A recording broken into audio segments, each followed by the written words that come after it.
Good, thanks. All right, so we're starting Yankees-Orioles, right, dude? Yankees-Orioles, let's do it, Dax. All right.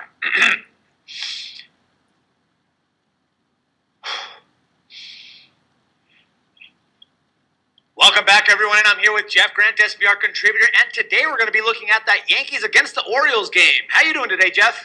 I'm doing great, Dax. Ready to wind down this MLB regular season because we got a lot of football ahead. Yeah, no doubt, my man. All right, let's get right to it. So, Jeff, do the Yankees still have a shot at making the playoffs? And if so, how important of a series is this one for them? They definitely still have a legitimate shot of reaching the AL playoffs, more so in the fact of they're less games behind the second AL wildcard spot rather than the 5.5, 6 games that they're behind the Baltimore Orioles coming into this one. So depending on how the result of this series goes, I think the Yankees will either focus on the division or really start focusing in on the AL wildcard spot. All right, my man. And can Baltimore continue to own the Yankees' number in this 2014 season? The Orioles are built to have their way with the Yankees with their power-hitting lineup. That's really the way that you win the American League East division over the last few years. The Yankees did it, of course, in the early 2000s in the Boston Red Sox, capturing the AL East crown on the way to winning the World Series a year ago by hitting the ball out of the ballpark. And the Orioles do that better than any club in baseball in 2014. Now, in your article, you did mention that Chris Capuano hasn't allowed a home run since becoming a Yankee. But do you think that he'll be able to maintain that streak after tonight's match? I think that's going to end. Like I said, the Orioles are the best home run hitting team in baseball, and a lot of those come at Oriole Park at Camden Yards, one of the more hitter-friendly ballparks in all of baseball. So I think that gives the Orioles a definitive edge in the series opener against the Yankees. All right, so the edge is going for the Orioles, but what's the pick going to be, my man?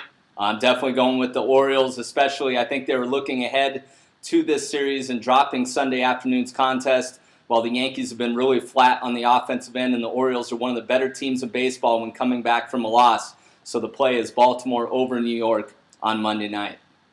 All righty, appreciate it, Jeff. Thank you for your valuable insight, and we'll talk again tomorrow. Thank you. And for SportsbookReview.com, this is Dax Floyd. All right, and now we're going to that Dodgers-Braves, right? Yep. Okay. Ready? Ready. Welcome back, everyone, and I'm here with Jeff Grant, SBR contributor, and today we're going to be looking at that Dodgers against the Braves game. How you doing, my man? Doing great, Dax. This is a very interesting game. Two teams that are really making a push for the playoffs. Definitely, definitely. All right, well, we know that the Dodgers are sitting atop the NL West despite their patchwork starting rotation. But in your opinion, Jeff, how have they been able to achieve this?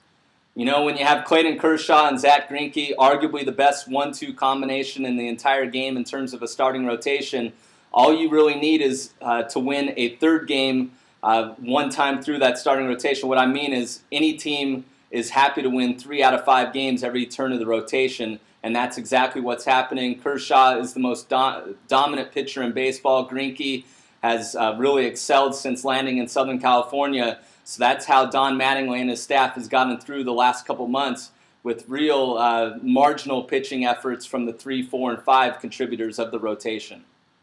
All right, now on the other side of the ball, we have the Braves, who just recently won their series against the Nationals this past weekend.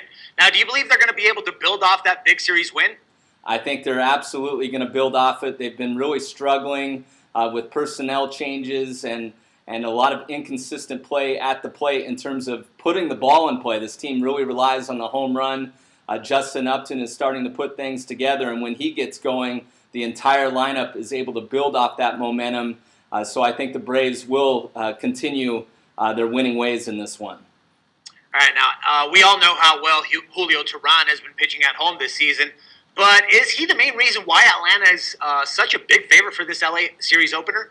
Yeah, he's the guy that every sports bettor is going to look at when they look at the MLB odds board on Monday. Teheran, one of the better pitchers in baseball when throwing at Turner Field, and that goes back to even last season.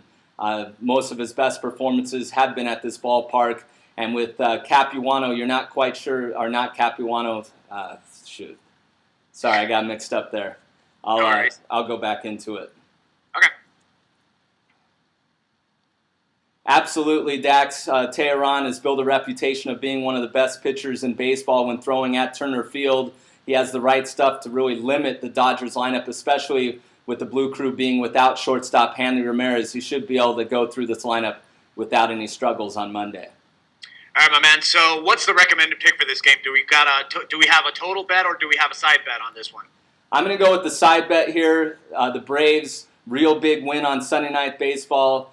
They didn't have to travel. That is a big thing with that team that plays those primetime contests. I will play them if they stay at home after that game on Sunday rather than traveling, while the Dodgers, of course, are on a road trip and they're in the midst of playing 20 games in a row. So I expect the Braves to win a close game. They won't blow them out because the Braves don't play games that are decided by more than 2 runs recently. So expect a close game.